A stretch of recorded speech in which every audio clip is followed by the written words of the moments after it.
इस उम्र में भजन करें कि इससे अधिक उम्र में भजन करें या इससे कम उम्र में भजन करें, ऐसा कोई बंधन नहीं है। प्रायः लोग ये विचार करते हैं कि भजन कब करें, लड़कपन में, जवानी में, बुढ़ापे में। पर ध्रुव जी महाराज ने यह सिद्ध करके बता दिया कि भगवान के भजन के लिए सबसे बढ़िया उम्र, सबसे उत्तम समय लड़कपन है, बाल्यावस्था। मन विचलित नहीं रहता उस समय, मन भटकता नहीं है, मन में कामनाएं नहीं उड़ती, मन में मात्र एक जिज्ञासा होती है जानने की। देखिए, जिज्ञासा होनी चाहिए, किंतु संसार की जिज्ञासा ना हो। जिज्ञासा तो हो, लेकिन ईश्वर को प्राप्त करने की जिज्ञासा हो, दर्शन करने की जिज्ञासा हो। उठनी चाहिए यह जिज्ञासा।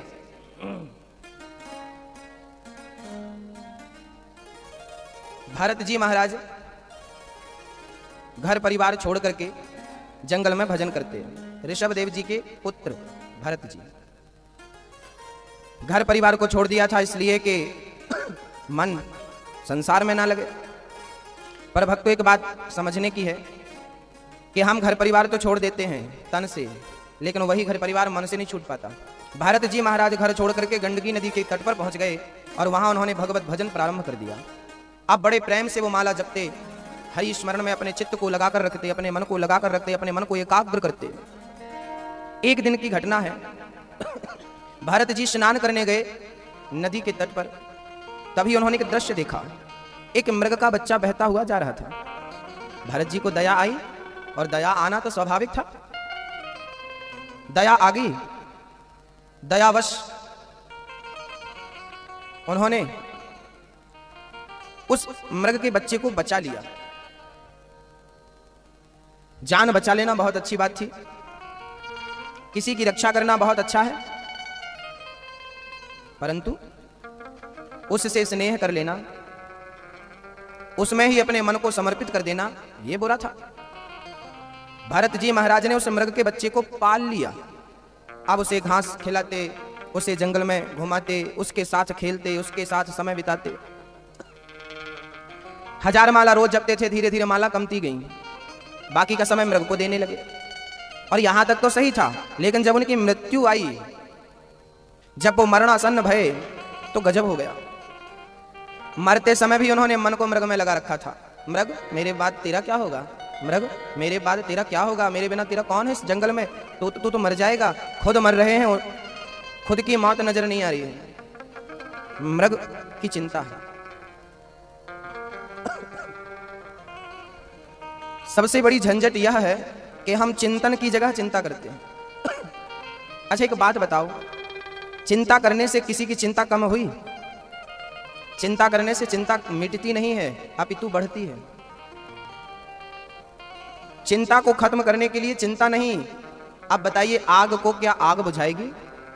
कीचड़ को क्या कीचड़ धुलेगा? कीचड़ को जल धुल सकता है, आग को जल बुझा सकता है। ऐसे चिंता को यदि कोई खत्म कर सकता है, तो चिंतन ही चिंता का नाश कर सकता है। चिंता मत करिए। आप में से सारे लोगों को कोई ना कोई चिंता है, हर प्राणी चिंता में है। चिंता त्यागिए ना, आप सब कुछ कर सकते हैं।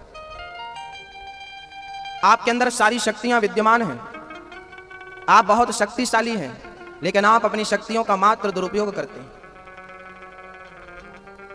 मात्र दुरुपयोग करने के अतिरिक्त कुछ नहीं है। सदुपयोग करना सीखिए। चिंता कर रहे हैं हम, चिंतन करिए, हे प्रभु, जो होना है वही होगा। जब हमें पता है कि जो होना है वही होगा, ईश्वर की मर्जी के बिना पत्ता नहीं हिलता, जो होना है वही होगा, जब हमें ये पता है, तो फिर चिंता क्यों है?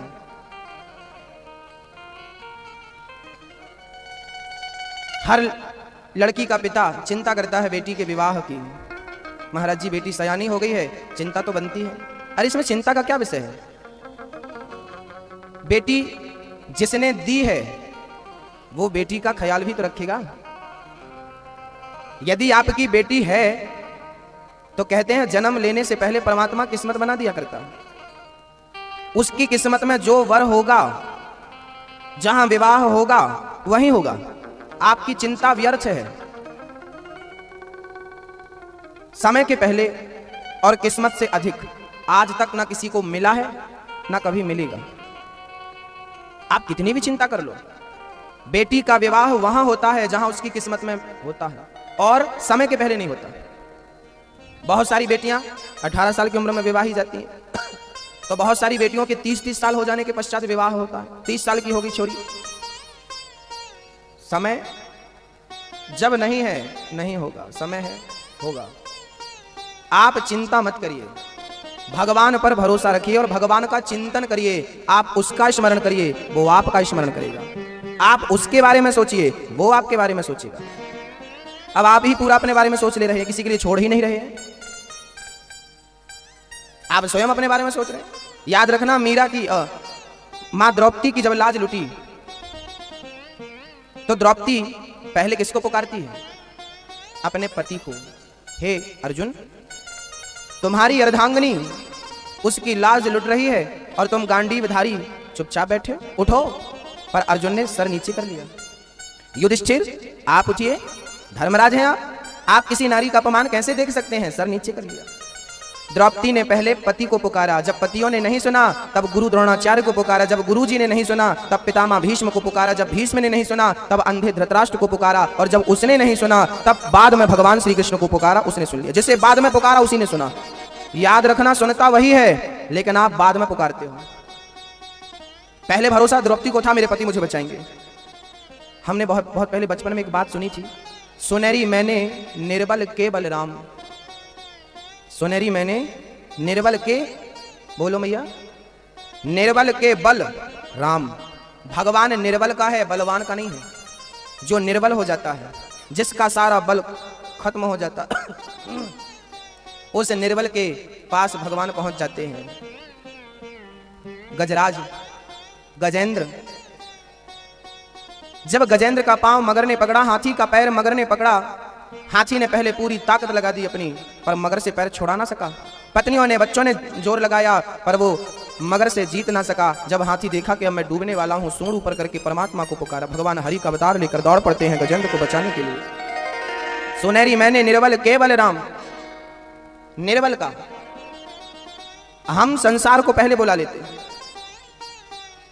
हमें संसार पर भरोसा बहुत है, उस पर नहीं है। भगवान कहते हैं अब तुझे जिस पर भरोसा है तो उसी से अपना काम कर।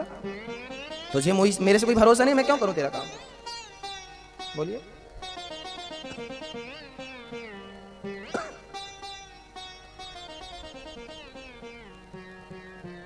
उससे आपने जिस नेता को वोट दिया है उस नेता से आप बोलिए कि आप हमारी मदद करो, क्योंकि हमने आपको वोट दिया, हमने आपको जिताया।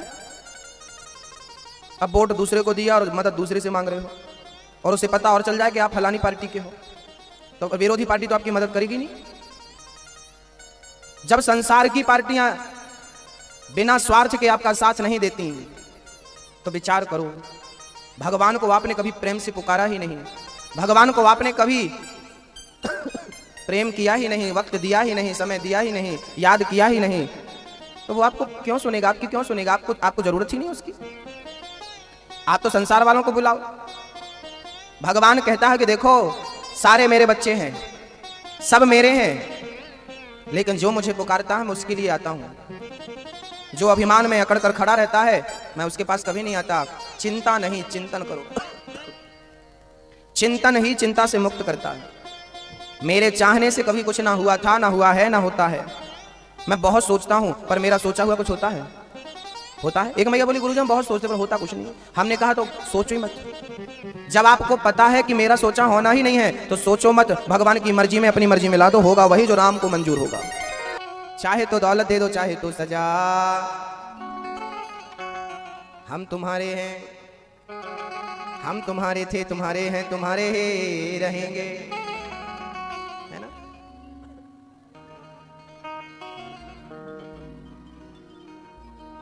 भक्तों,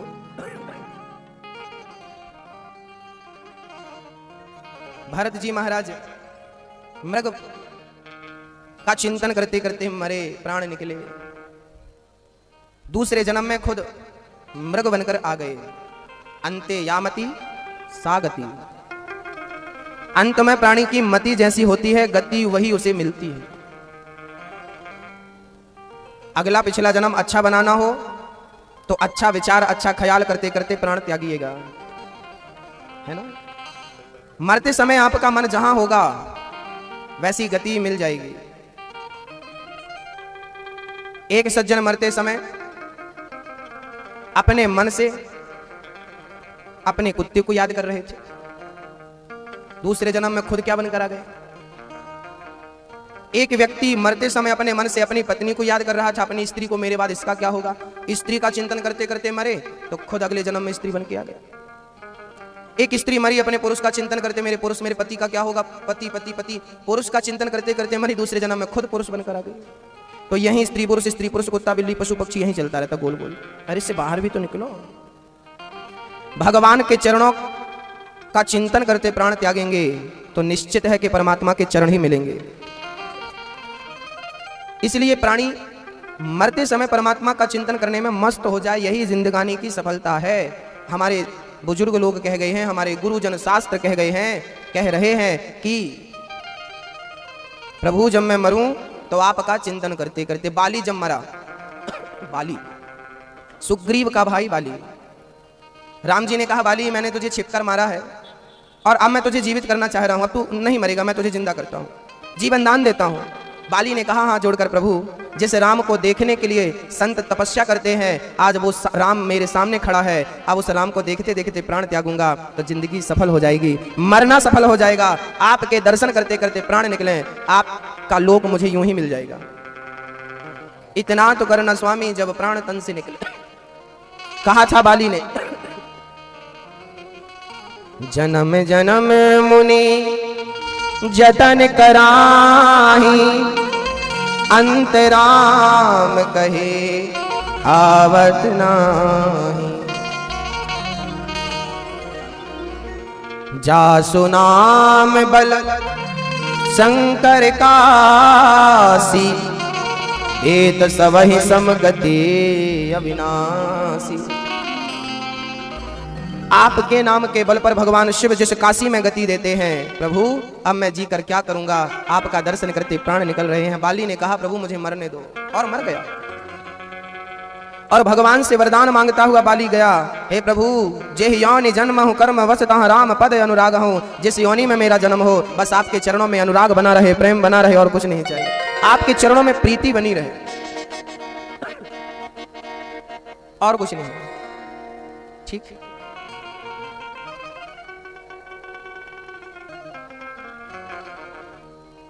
भरत जी महाराज मृग बनकर आए, पर पूर्व जन्म के भजन का प्रभाव था कि उनको सब स्मरण था मैं पिछले जन्म में क्या था।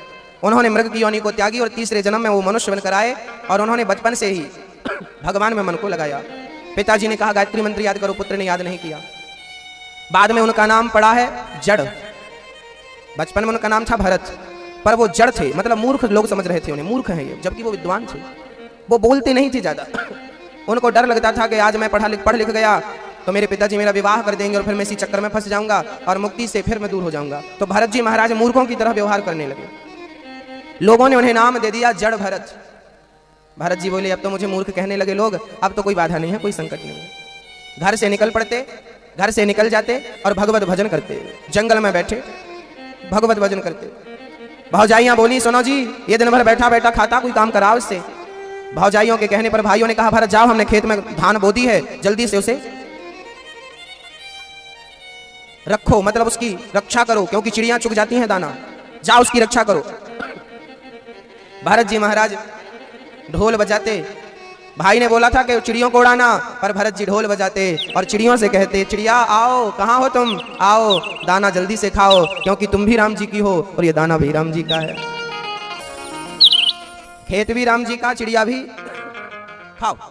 भाइयों ने देखा इसने तो पूरा खिला दिया, भगाया घर से, चल कोई काम का नहीं, ठीक ठीक काम नहीं करता, घर से निकाल दिया।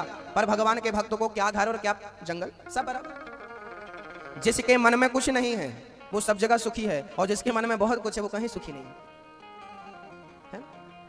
भारत जी के मन में कुछ था ही नहीं, कोई लोभ नहीं था, कोई लालच नहीं था, कोई चाह नहीं थी कि हमें ये चाहिए, हमें वो चाहिए। जिसको कुछ चाहिए वो दुखी है, जिसको कुछ नहीं चाहिए वो सुखी है। चाह गई चिंता मिटी, मन वावे परवाह, जिसको कुछ ना चाहिए सो ही शाहंशाह।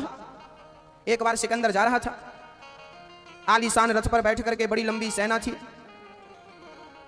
एक महात्मा जी रास्ते पर पड़े थे। सिकंदर को देखकर सब खड़े होकर उसको नमस्कार करते, पर महात्मा तो चुपचाप पड़े, प्रसन्न थे, खुश थे। सिकंदर बोला, कौन है ये, जरा देखो तो। बॉडीगार्ड गए सिकंदर के, कौन हो तुम? महात्मा बोले, मैं शाहंशाह हूं, मैं शाहंशाह हूं। सैनिक आए, महाराज वो शाहंशाह है। सिकंदर बोला, मैं सबसे बड़ा राजा, मेरे से बड़ा कौन है, ये कौन सा शाहंशाह है? सिकंदर खुद अपने रथ से उतर के गए, कौन हो तुम? मैं पूरी दुनिया का सम्राट हूं, शाहंशाह हूं। सिकंदर बोला, सम्राट तो मैं हूं पूरी दुनिया का। महात्मा बोले, फिर ये बताओ आप जा कहां रहे हो? सिकंदर बोला, फलाने राजा को जीतने जा रहा हूं। महात्मा बोले, जीतोगे फिर क्या करोगे? बोले, जीतेंगे फिर हम दुनिया के राजा सम्राट बन जाएंगे। और फिर महात्मा जी बोले, सम्राट बन जाओगे फिर क्या करोगे? बोले, फिर क्या करेंगे, फिर आराम करेंगे, आराम करेंगे। महात्मा बोले, तुम तब आराम करोगे, हम अभी आराम कर रहे हैं। तुम इतना माथा पच्ची करने के बाद आराम करोगे, हम अभी करेंगे। तो बता, तुमसे बड़े शाहंशाह हम हुए कि नहीं? अमीर बनने के लिए पैसा नहीं चाहिए होता। लोगों ने ये विचारधारा बना रखी है कि बहुत पैसे वाला ही अमीर होता है ना। आपके पास बहुत धन है, तो मैंने बहुत धन वालों को भी गरीब देखा है, मैंने बहुत धन वालों को भी रोते देखा है, मैंने बहुत धन वालों को भी परेशान देखा है। लेकिन जिसकी कामनाएं मिट गईं, जिसके अंदर से सारी इच्छाएं समाप्त हो गईं, उसे मैंने दुनिया का सबसे अमीर होते हुए देखा है। सबसे अमीर कोई कामना नहीं, निष्काम। चाहे गई चिंता मिटी। करोड़पति को चिंता है कि नहीं? तो चिंता जिसको है वो अमीर है, या जिसके पास चिंता नहीं है वो अमीर है? आप बता दो, बोलो। चिंता वाला अमीर है कि चिंता मुक्त प्राणी अमीर है? बोलिए। लोग पैसा क्यों कमाते हैं? चिंता मुक्त हो। यार ये इतना हमारा ये काम हो जाए पर हम चिंता मुक्त हो जाए। लेकिन काम होने के बाद क्या चिंता मुक्त होते हैं आप? झूठ बोल बोल के भगवान से पैसा ले रहे हैं। भगवान इतना काम बना दो फिर हम चिंता मुक्त हो जाएंगे। हो गया काम, दूसरी चिंता लग गई। एक प्राणी है चिंता से भरा हुआ है, दूसरा प्राणी है चिंता मुक्त है। अब आप बताइए इनमें दोनों में अमीर कौन है? चिंता वाला या चिंता मुक्त? हाँ, यदि आपको अमीर बनना हो तो आपको चिंता मुक्त होना पड़ेगा। और मैंने पैसे वालों को चिंता से घिरा हुआ देखा है, जबकि साधु संतों को चिंता मुक्त मैंने देखा है। सबसे अमीर कौन है आप देख लीजिए। पैसा हमें धनवान बनाता है, ये विचारधारा भी गलत है। पैसा हमें सुखी बनाता है, ये गलत है। कौन सुखी बनाता है? आओ कबीर जी से पूछ लो। कबीरदास जी महाराज कहते हैं, कबीरा सब जग निर्धना, धनवंता नहीं कोई, धनवंता सोई जानिए, जिखे राम नाम धन हो। जिसके पास राम नाम की संपत्ति है वो सबसे अमीर है, और जिसके पास मात्र कागज के टुकड़े हैं वही तो सबसे गरीब है, जो कागज के टुकड़ों में ही मस्त है। चाह गई चिंता मिटी, चाह गई, चाह मतलब इच्छा गई, इच्छा गई तो क्या मिटी? चिंता मिटी। मनवा वे परवाह, जिसको कुछ नहीं चाहिए सोहे शाहंशाह। कौन है इस दुनिया का सबसे अमीर? बोलिए, कौन है? जिसे कुछ भी बोलो नहीं चाहिए।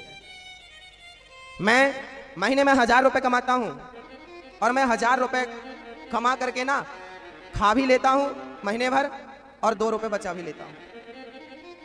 1000 रुपए में पत्नी बच्चों को खा खिला करके और 2 रुपए बचा भी लेता हूं। मैं बहुत सुखी हूं। अरे मैं 1000 रुपए में संतुष्ट हूं तो मैं करोड़पति से भी ज्यादा सुखी हूं। और मैं 1 करोड़ कमाता हूं लेकिन मुझे संतोष बिल्कुल नहीं है, तो मैं तो रिक्शा वाला से भी बदतर हूं, है ना?